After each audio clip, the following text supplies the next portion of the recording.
I do want to switch gears, and I want to do a little bit of a follow-up from Saturday and the Mega Top 20 Showdown in Eugene, Oregon.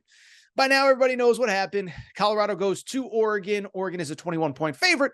Oregon wins 42-6. Immediately following the game, we did two kind of separate reactions to the game itself. The first one about Colorado, what the loss means, how you build on it, it's not the end of the world, etc. But then we also talked a little bit about Dan Lanning, his comments, did they cross the line, whatever. But the one thing we didn't get a chance to really react to, and this is because, again, we were recording in real time right after the game, was how was Colorado, Deion Sanders, his staff, his coaches, his players, how was Coach Prime and company going to respond to not only their first loss of the season, but for Coach Prime specifically, and for the guys who followed him from Jackson State, this is actually their first regular season loss in 2 calendar years. Last year, only loss was in the Celebration Bowl after Coach Prime had already taken the Colorado job. And then the year before, they lost their only regular season game in early September. So you're talking about 2 full years since Coach Prime has taken a loss. And obviously, many of those players have been with him along the way. I bring it up because after the game, we did get some very, very, very interesting commentary from Coach Prime. And bluntly, I'm not really surprised what he said. I think he has, listen, there's a lot of noise about, what is being said about Colorado, but I think every time Coach Prime is in front of a camera, he strikes me as aware, compassionate. If Jay Norvell talks about him or if Dan Lanning talks about him, that's different than Coach Prime coming out and saying something about somebody else, something that I have not seen. And so I bring it up because after the game, he was very respectful of Oregon. He was very respectful of the program that they have. He basically said this was a good old-fashioned butt kicking. But then he also had a very interesting message about where Colorado would go from here and what would happen to the people who maybe have taken shots at him along the way. Here is what Coach Prime said following the loss to Oregon, a direct quote. "One thing I can honestly and candidly say," Coach Prime said, "you better get me now. This is the worst we're going to be. You better get me right now." He continued, and I love this part. "I know I have shades on, but I can see the future, and it looks good." First of all, nobody tell Jay Norvell about that last part. He's going to get upset. But what I can say is I love the message from Coach Prime. I'm not surprised. This is who he is. This is what he's about. And I'll tell you this. I think he is dead right. The best is yet to come for this program. And if you think that one loss is going to derail anything, you need a reality check. So first of all, this goes back to a lot of what I said after the game. I think there were a lot of people that have been waiting to see Colorado struggle. And I sat there, and they think, well, what does this mean? This means this means that. I don't really think it means anything. And I'll tell you why. You go back to before the season started.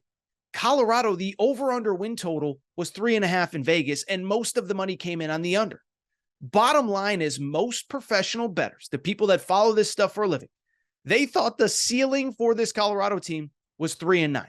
So to sit here and make some sort of indictment on this team because they lost their first game of the season on the road to a top 10 team, an Oregon team that I believe is a legitimate national championship or at the very least college football playoff contender. I'm sorry, but this is year one. This is supposed to happen. Do you wish the score was a little bit closer? You do.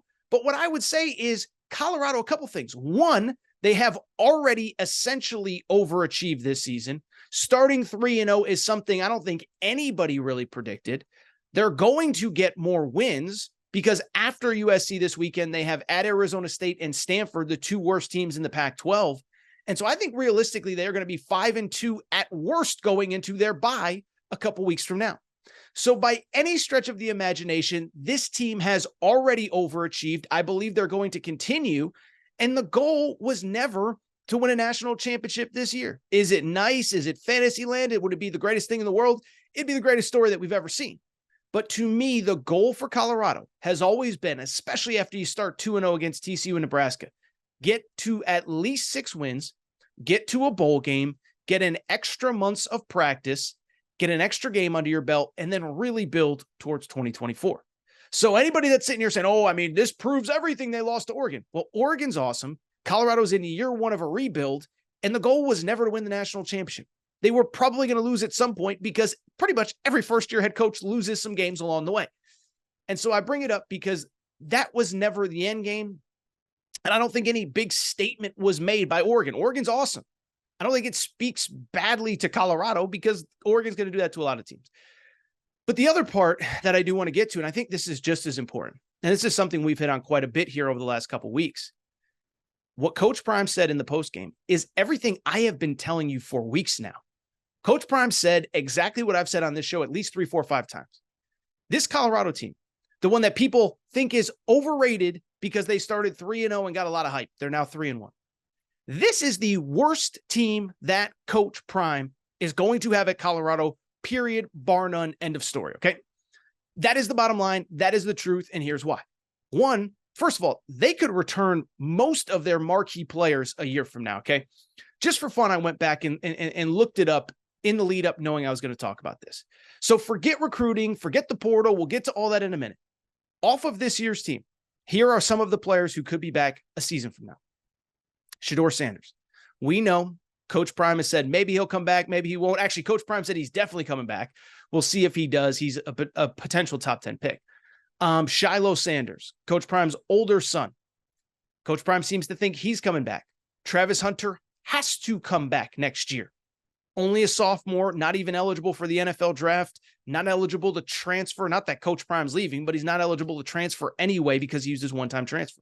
So right there, you have a Heisman Trophy caliber quarterback, top 10 quarterback that might be back. You have an elite safety. I think Shiloh's played really well. You also have probably the best two-way player in college football, the best corner in college football, and maybe one of the best wide receivers in college football as well. Speaking of wide receivers, Jimmy Horn will be back for another year. He's been balling out. He's got more eligibility. He's only played 3 years of college football. On the defensive side of the football, outside of Travis Hunter, you have the kid Jaquez Robinson had the interception on Saturday against Oregon. He's a really good player. He's been banged up. He's been hurt. He's been injured. Transfer from Alabama, will have 1 year of eligibility after this year. You go across the rest of the roster. The Alton McCaskill kid was an all AAC running back at Houston. I don't think he's even played at all this year coming off of knee injury. He has a chance to be a difference maker. You know who will be alongside him in that backfield? Dylan Edwards, who's obviously awesome, who's balled out, who had that great first game against TCU. Beyond that, those are just the guys that could and maybe likely will return. Beyond that, I'm going to go to something I've said quite a bit over the last couple of weeks. Do you understand how crazy recruiting is going to be for Colorado here over the next 5-6 months between the end of the season, high school recruiting, National Signing Day, and the transfer portal? It is going to be bananas because, again, as I've said multiple times, you now, if you're Colorado, have proof of concept.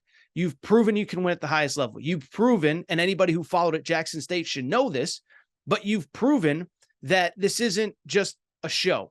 This isn't just a whatever. This isn't just a former NFL player coaching college football. This is a well-coached team, a well-prepared team, a team that can win at the highest level as they have proven so far. And so once recruiting really ramps up, it's go time. And we talked about some of the guys that Coach Prime has either already had on campus or planning on having on campus. And it's a who's who of high school football players. Number 1 quarterback in the class of 2025, Bryce Underwood, has already visited campus. The number 2 wide receiver in the class of 2024, Ryan Wingo, expected to visit this weekend for USC. Number 3 wide receiver, 5-star, committed to Texas A&M, Cam Coleman, has said he wants to take a visit. Jordan Seaton, one of the best offensive linemen in high school football, is not committed yet, has already taken a visit. The defensive lineman, why am I blanking on his name? Jeremiah. Why am I blanking on his name? He's committed to Alabama, but he took a visit just a few weeks ago. And so you start talking about all the guys that either have taken a visit. By the way, Jeremiah Beeman, I don't know why I keep tripping over his name. Jeremiah Beeman, high 4-star, committed to Alabama. So you talk about all the guys that have already visited campus. You still have 3, 4, 5 regular season home games on top of the ones you've already had going into December. It is going to be bananas. And then don't even get me started on the transfer portal, because I can't even speak to how much talent is going to come into this program via the transfer portal. Tell me what Colorado can offer that no one else can. You have coaches who have coached in the pros, dynamic offense. If you have Shedeur back and all those guys, you have the framework of a very good team. So you're not going to have to take 50, 60, 70 guys this year, but you can take 25 real difference makers, fill out this roster, and be so much better in the spots needed, offensive line, defensive line, linebacker, places like that. But when I look at this thing, it's exactly what Coach Prime said. The best is yet to come. I hope you got them this year, because if not, it's going to be go time going forward. And again, I still think they're going to be pretty good the rest of this season. I still think there's a lot of wins to be had left on this schedule. But at some point, we're going to turn our attention from 2023 to the future.